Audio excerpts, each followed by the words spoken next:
Hi, my name is Erica Brown, and today is the fourth day of Hakarat Hatov campaign of our thank you to those who made us who we are. So I want to show you who made me who I am today and talk about one specific person. These are my grandparents, Celia and Abe, before they came to America. When they lived in Germany after the war, my mom is in the center, my Aunt Diane is the baby underneath her. Today I want to focus on Bubby, my grandmother Celia, and the special way in which she taught me the meaning of gratitude with her very life. Bubby and Zadie grew up in a small village called Zakshevit, south of Lublin.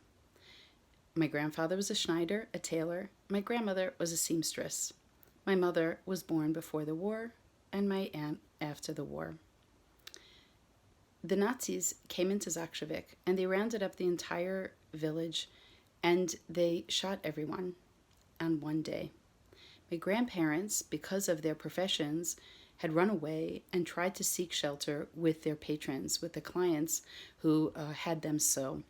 My grandfather and grandmother separated. My grandmother took my mother with her into hiding.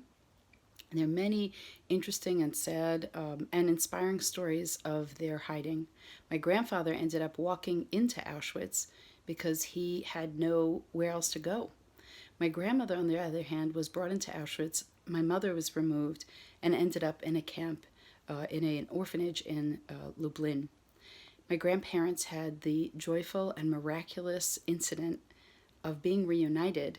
My grandfather and grandmother were liberated one day apart from each other, one from the British and one by the Americans. And although they were both in Auschwitz, they didn't know, and it took them a year, but they found each other. They moved to Germany, and then they moved to the United States, and where they learned to play all kinds of card games and rummy, where they raised children and grandchildren, and then eventually great-grandchildren.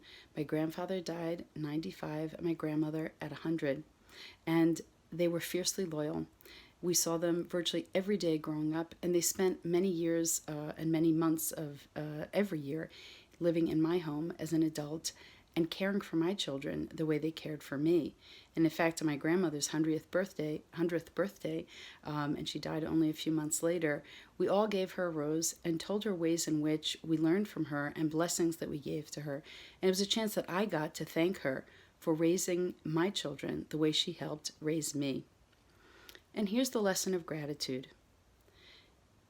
In some kind of way station on the way to Majdanek, which was the camp that my grandmother was in before she was in Auschwitz, she and her friend, a Hasidic friend, Rachala, were next to each other, and they had gotten their portion of bread and sugar for the day. In the evening, my grandmother heard the incessant wailing of an infant, and the noise was deafening for her, and my grandmother was a person of a large heart. And she decided to give the mother her portion of bread and her portion of sugar because she didn't want that child to go hungry. When she came back to Rachala, Rachala chastised her. That mother didn't even thank you. You gave your portion and you could have died. You need that food for yourself. But it was my grandmother's decision. And of course, it always hurts when you do something extra kind and someone doesn't acknowledge or notice it. But for my grandmother, the satisfaction of helping that child was enough. As it turns out, Rachala was wrong. The mother did a great tova, a great kindness to my grandmother. She actually bought my grandmother a place in the kitchen. She spent extra money. She was a woman with some means and was able to bribe one of the soldiers to ask my grandmother to work in the kitchen, by which my grandmother saved scraps, ate herself, and was able to feed scores of others extra food at a time when they were starving.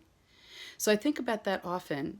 Sometimes when I do an act of kindness myself and no one notices and no one says thank you, that the thank you we get sometimes comes in another way.